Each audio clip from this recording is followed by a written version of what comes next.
여러분, 요즘 우리가 그 레위기 말씀을 묵상하면서 지난 주간에도 음식에 대한 정결 규례를 말씀을 나누지 않습니까? 요즘이야 예수님 때문에 뭐든지 먹을 수 있지만 먹지 마라, 먹지 마라, 부정하다, 부정하다, 이런 말씀을 들으면서 문득 요즘 참 우리가 알지 못하는 병들이 참 많이 있지 않습니까? 특별히 요즘은요, 안병동에 가면은 깜짝 놀라는 게 있습니다. 우리 교우 중에도 한 분이, 목사님 제가 40대인데 안병동에 입원을 했는데 젊은 사람이 너무 많다는 거예요. 20대 30대들이 너무 암이나 혹은 성인병조차도 너무 많다고 하는 것을 보게 됩니다. 그 의사들에게, 아니 왜 젊은 사람들이 이렇게 문제가 많죠? 옛날엔 그렇지 않았잖아요. 그랬더니 하는 말이 식생활 때문입니다.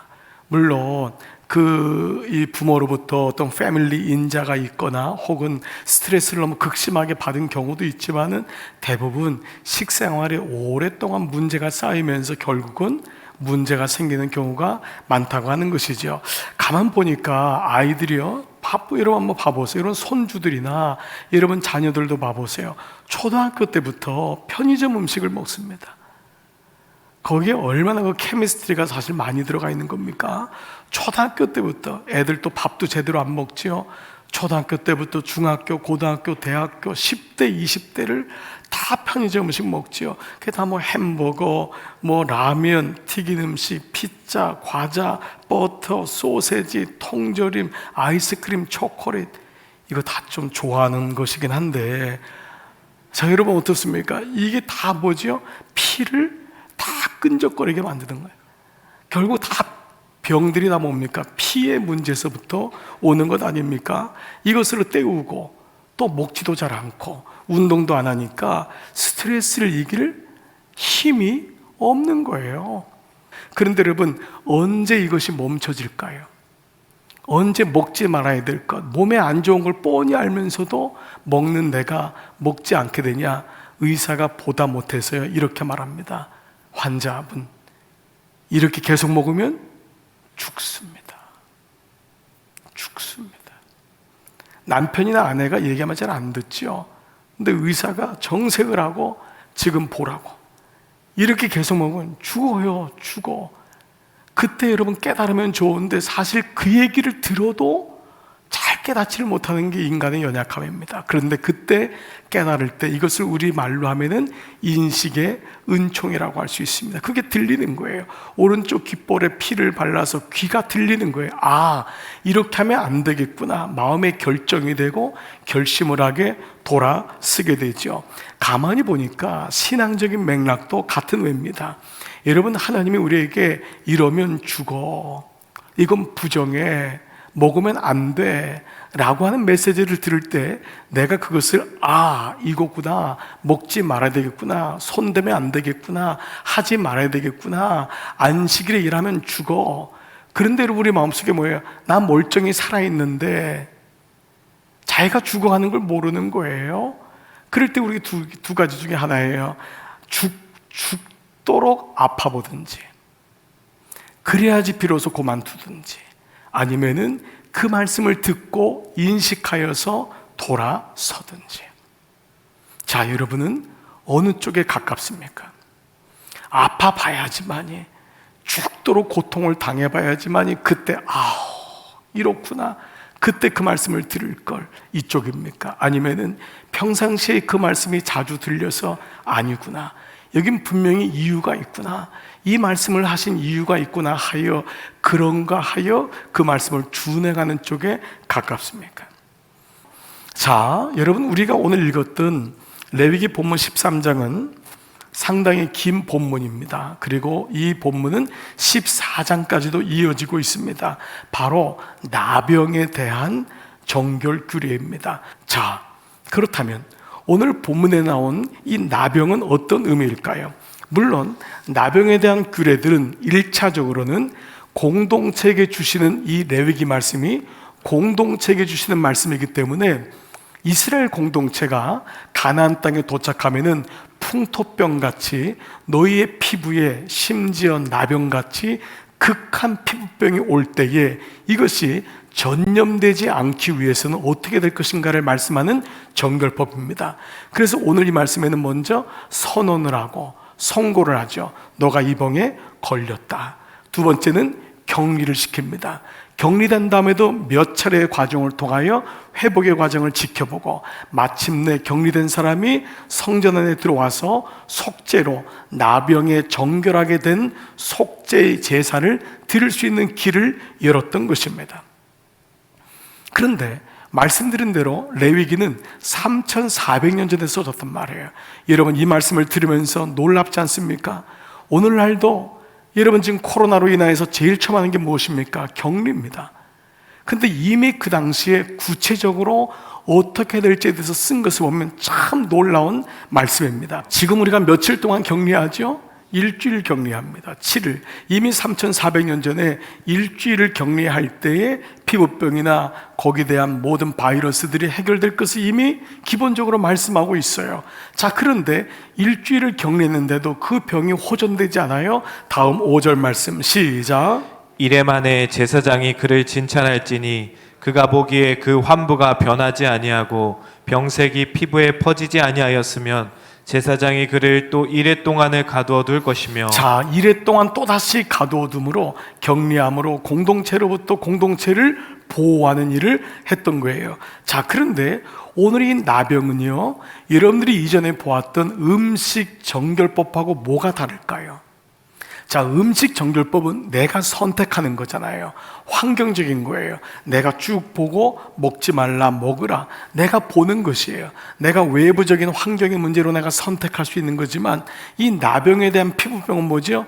내가 선택할 수 있는 게 아니에요. 즉 내면적인 부분인 거예요. 내면적인 부분이 바로 음식 정결법과 다르다는 것을 기본적으로 알게 됩니다. 2절에 보면 만일 사람이 그의 피부에 무엇이 돋거나 안에서 문제가 생긴 거잖아요. 바이러스가 들어왔든지 풍토병이 생겼든지 그 안에 문제가 생겨서 피부에 돋거나 뽀루지가 나서 색점이 생겨서 우묵하게 될 경우에는 제사장에게 가서 일단은 판결을 받아야 된다라는 거예요. 자, 말씀드린 대로 이 나병의 진단을 누가 했죠? 제사장이 했습니다. 자, 이 말은 무슨 의미를 얘기를 할까요? 제사장의 우선순위를 얘기할까요? 의사가 있는데 제사장에게 가라고 하는 의료를 무시하는 법이 될까요? 그것이 아닙니다. 이것을 제사장에 가라는 것은 이 나병이 육체적인 치유만을 위한 것이 아니라 구속적인 말씀이 이 안에 있음을 밝히 보여주고 있는 것입니다. 즉 예배를 통해서 이 나병의 문제가 해결함 받아야 된다고 하는 구속사적인 말씀에 대한 것의 그림자라고 할 수 있는 것입니다. 자, 또한 제사장으로 데리고 갈 것이요 라고 하는 말씀을 한번 묵상해 보시기 바랍니다. 나병 환자가 스스로 가든지 그 사람이 제사장에게로 데리고 갔습니다. 제사장은 동쪽 문을 열고 성막 앞에 나와서 그를 맞이했을 것입니다. 그는 성막을 바라보며 날마다 하나님 앞에 예배를 드리며 그 안에 들어가 죄 사함을 받아야 되는 그 성막을 바라보며 자기의 연약함, 자기가 지금 나병에 확진됐다는 선고를 받아야 되고 거기서 격리의 선언을 드려야 되는 것이고 그 이후에 다시 격리됐다 돌아왔을 때 거기서 나았다고 하는 선고를 받고 비로소 다시 성전으로 성막으로 들어가는 은혜를 경험했던 것이에요. 바로 이것은 성막 중심과 나병이 함께 가는 것을 말씀하고 있습니다. 자, 그렇다면 이 나병의 의미는 무엇을 말씀하고 있는 것일까요? 아시는 대로 나병에 대한 말씀은 이때로부터 예수님 때까지 이어지고 있고 오늘까지 이어지고 있어요.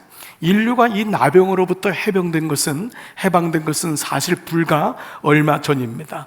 그만큼 나병은 사람들이 힘들어했고 어려워했어요. 그런데 이 나병의 속성이 뭐냐?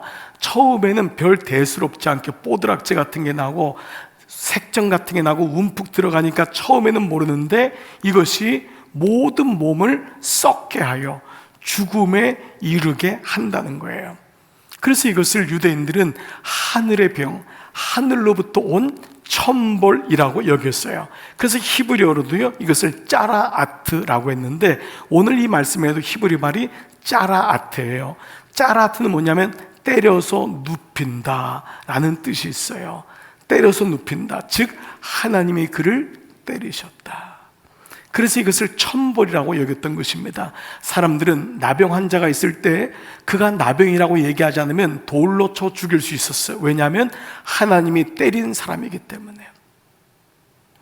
그런 이 나병이라는 것이 이렇게 하나님의 저주를 받은 병이라고 하는 의미가 있지만, 역설적으로 말하면 이것이 하나님께로부터 온 병이라면, 다른 말로 하면 하나님만이 고칠 수 있다라고 하는 역설적인 의미도 갖고 있음을 우리는 이 나병이란 단어를 통해서 우리는 인식하게 됩니다. 그래서요, 예수님이 공생의 기간 동안에 이 나병 환자들을 몇 번 고치신 말씀들이 나오고 있어요. 그래서 예수님이 나병 환자를 고치셨던 그 말씀을 묵상해 보면은 오늘 레위기의 정결법을 이해하는데 큰 도움을 받을 수 있을 것입니다.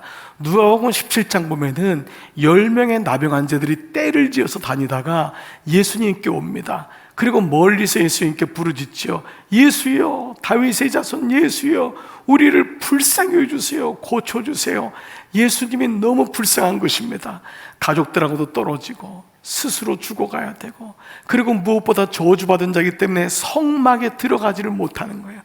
예배를 드릴 수가 없는 거예요. 스스로가 나는 하늘의 죄를 지었구나, 나는 용서받을 수 없는 사람이구나, 평생 그것을 안고 사는 그들을 보고 불쌍히 계셔서 그들에게 제사장에 가라, 내 몸을 보여주라, 바로 이 명령을 들으십니다. 너가 날 것이다. 자, 그 메시지가 누가복음 17장 44절 같이 읽습니다. 시작. 보시고 이르시되 가서 제사장들에게서 너희 몸을 보이라 하셨더니. 자, 여기까지요. 제사장에게 너희 몸을 보이라는 거예요. 뭐죠? 낳았다는 거예요. 안 낳고 가면은 여러분, 백성들에게 가다가 돌 맞아 죽을 수 있어요. 제사장에게 보이라는 것은 이미 낳았다 선언한 거예요. 그런데 지금 낳았는지 몰라요? 안 낳은 거예요. 언제 낳았어요? 가다가 깨끗함을 받은 거예요. 이것이 그의 말씀을 믿었던 거예요. 하나님 말씀을 내가 이렇게 믿는 거예요. 보여야지만 믿는 것이 아니에요. 내가 그 말씀을 들을 때, 그 말씀이 들려줄 때, 주님, 내가 이 말씀을 농으로 여기지 않습니다. 내가 이 말씀을 믿습니다. 그들이 가다가 깨끗함을 받은지라. 여러분 아시는 대로 10명이 얼마나 놀랐겠습니까? 그러나 그 중에 예수님께 다시 돌아온 사람은 몇 명이었죠? 한 명이었어요. 나머지 9은 어디 있느냐? 그 사람은 사람들이 버림받은 이방인 사마리아인이었어요. 그러자 예수님이 그를 불쌍히 계시고 뭐라고 말씀하셨냐? 이것이 나병 환자에 대한 마지막 말씀이에요. 17장 19절, 그에게 이르시되 일어나 가라.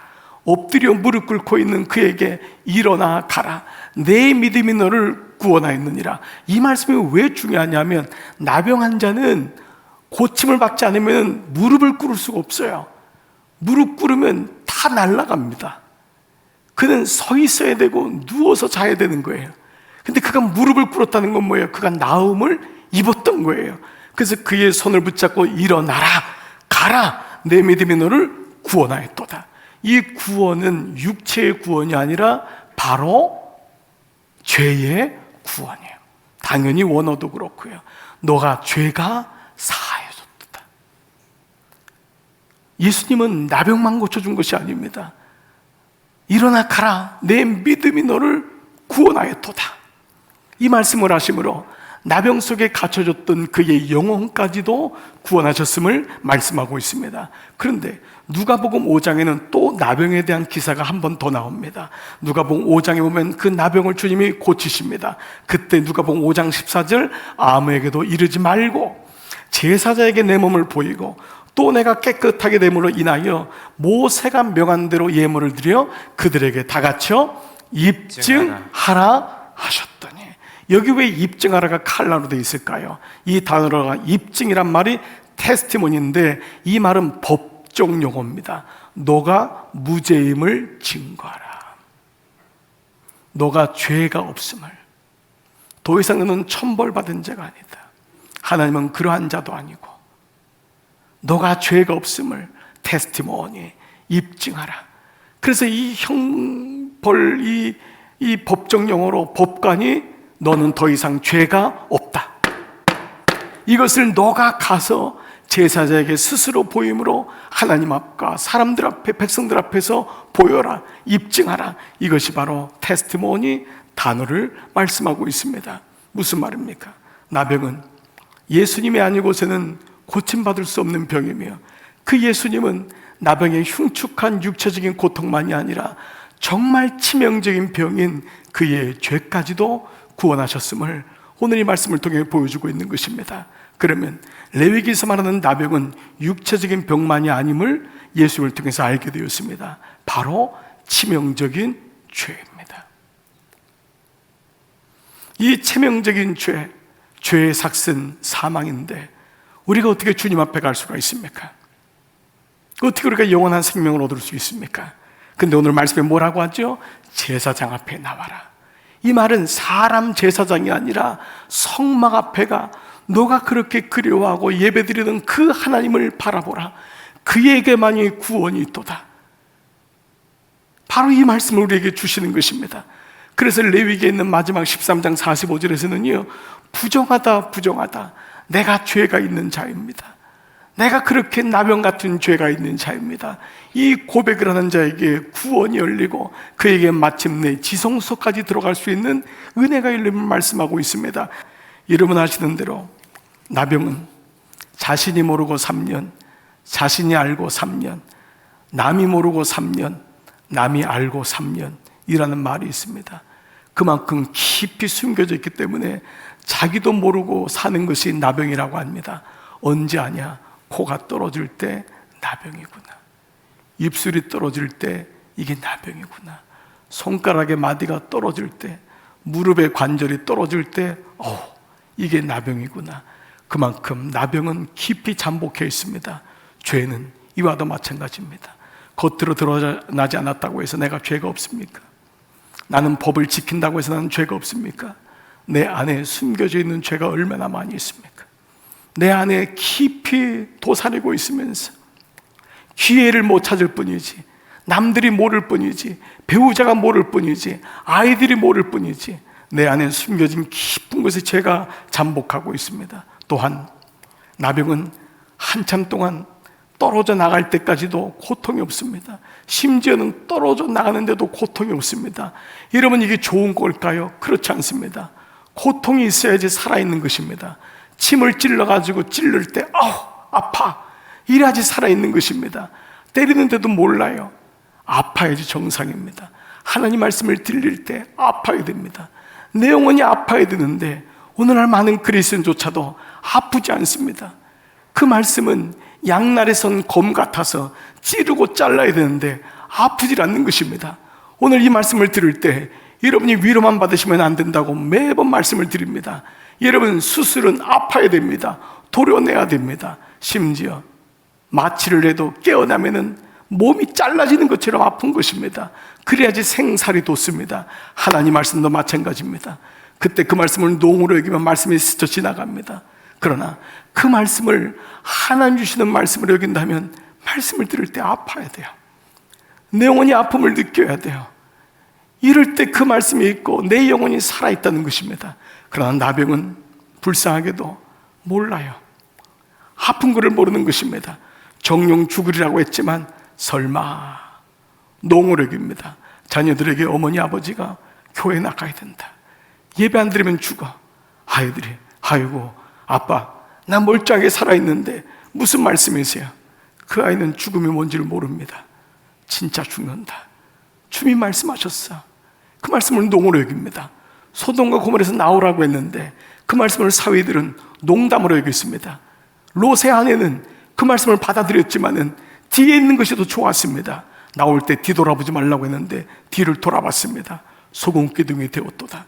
오늘 이 말씀은 우리에게 나병이 어떤지를, 죄가 어떤지를 보여주고 있습니다. 본문에도 제사장은 문병이 나았는지 아닌지를, 상태가 악화됐는지를 주기적으로 점검하고 체크합니다. 확인했습니다. 여러분, 이것이 오늘 예배 아닙니까? 예배가 무엇입니까? 위로받으러 오는 것입니까? 물론 중요한 요소입니다. 그러나 이 예배를 통하여 내가 어디 있는지, 내가 지금 어느 위치에 있는지, 내가 지금 어떻게 살고 있는지를 점검해야 합니다. 내 죄가 어떤지, 이 죄가 더 이상 커지지 않고 이 죄로 인하여서 고통당하지 않고 있는지, 이것을 점검해 봐야 됩니다. 이것이 바로 죄의 점검이 예배 시간입니다. 여러분이 하루를 시작하면서 에브리데이, 그리고 말씀 큐티를 하는 이유는 말씀이 내게 들어와 말씀으로 나의 죄를 보고 내가 어떠한지를 날마다 부정하다 할 것이요, 화로다 나여 망하게 될 것이라. 그래서 나에 대해서는 no, 예수님에 대해서는 yes 라고 할 수 있는 그것이 바로 기도의 시간이요, 하나님께 나가는 그런 시간일 것입니다. 그러나 실제로 많은 사람들은 이런 나를 보지 못합니다. 죄를 보지 못합니다. 하루에 몇 번이나 통장에 들어가서 남아있는 돈이 얼마 있는지, 이 돈이면 내가 살 수 있는지를 확인을 합니다. 몇 번이나 주식에 가서 지금 오르고 있는지, 오늘은 10,000원을 벌었고 오늘은 10만 원을 벌었고 하지만 나의 죄의 상태는 보지 않고 있습니다. 얼마나 많은 사람들이 아이의 안위를 걱정합니까? 아이의 음성을 듣지 않으면 하루를 살지 못할 것 같이 마치 살고 있지만 정작 자기 자신의 죄는 보지 못합니다. 아이가 아파하는 건 견디지 못하지만 자기가 죄 때문에 무너지는 것은 보고 있지 못합니다. 얼마나 적지 않은 사람이 날마다 건강에 대한 지식과 유튜브에 나온 건강, 그거를 퍼나르고 있습니까? 자기의 건강한 거 얼마나 중요합니까? 그러나 정작 자기의 죄 문제는 보지 못하고 있는 것이 오늘 그리스도인의 모습인 것입니다. 다 죄 짓는데 다 그렇게 사는데 이만하면 괜찮지. 죄는 우리 자신의 영혼뿐만 아니라 가족도 죽게 합니다. 내 자식도 죽게 합니다. 이웃도 죽게 합니다. 이 나라가 망하는 것은 대통령을 잘못 뽑아서도 아니고 경제와 정치 때문이 아닙니다. 전쟁 때문이 아닙니다. 모든 나라가 멸망한 것은 죄 때문이라고 했습니다. 죄 때문에 이 나라가 망했다고 했습니다. 사람들은 남의 나라 때문에, 경제 때문에 대통령 잘못 뽑아서 망했다고 했지만 그는 보이는 것입니다. 나병은 겉으로 드러난 것이 아니라 속에 있는 죄를 의미한다고 했습니다. 그런데 하나님이 왜 마지막으로 여기 있는 우리에게 부정하다 고백하게 할까요? 우리의 수치를 드러나게 하는 걸까요? 봐라, 넌 죄인 아니냐? 하나님이 우리를 그렇게 업수여기기 때문일까요? 아닙니다. 예레미야 말씀은 하나님을 떠나서 죄를 짓고 있는 그들에게 하나님이 당신의 마음이 어떠하신지를 보여주는 가장 좋은 말씀 중에 하나입니다. 예레미야 31장 20절, 에브라임은 나의 사랑하는 아들, 기뻐하는 자식이 아니냐. 에브라임이 이스라엘입니다. 우리입니다. 내가 그를 책망하여 말할 때마다, 내가 그를 책망하여 엘렌코, 내가 그에게 엘렌코 할 때마다 깊이 생각하노라. 주님이 먼저 생각하는 것입니다. 맞는 내가 생각하는 것이 아니라 주님이 생각하는 것입니다. 그러므로 그를 위하여 내 창자가 들끓으니, 여러분 부모된 우리 같지 않습니까? 자녀를 때리는데 자녀는 몰라요, 왜 맞는지를. 우리는 속이 끊어질 것 같은 거예요. 내 창자가 들끓음 같으니 내가 반드시 그를 불쌍히 여기리라. 여호와의 말씀이니라. 하나님이 우리를 부르신 이유는 나를 불쌍히 여기시기, 살리기 위함인 것입니다. 그리고 25절의 마지막 뭐라고 말씀하는 줄 아십니까? 이는 내가 그 피곤한 심령, 이것은 무엇입니까? 죄 때문에 낙심된 심령. 죄를 지으면 낙심되게 되어 있습니다. 그러나 그 낙심된 영혼을 상쾌하게 할 것이요, 모든 연약한 심령, 어떤 것으로 채울 수 없는 내 심령을 만족하게 배부르게 하였습니다. 이것이 하나님이 우리를 부르시는 이유입니다. 부정하다 할 것이요, 그러나 그 뒤에 하나님의 은총과 축복이 있는 것입니다. 사랑하는 여러분, 이 말씀이 나에게 주신 말씀입니다. 나병 같은 나에게 하나님이 다시 기회를 주시고 나를 세우시고 구원의 길로 인도하셔서 14장 내일부터의 말씀에는 나병한 자가 속죄제를 드리며 주님 앞에 가는 길이 열리는 것입니다. 이런 모두에게 이 은혜가 함께 하시기를 주님의 이름으로 축복합니다.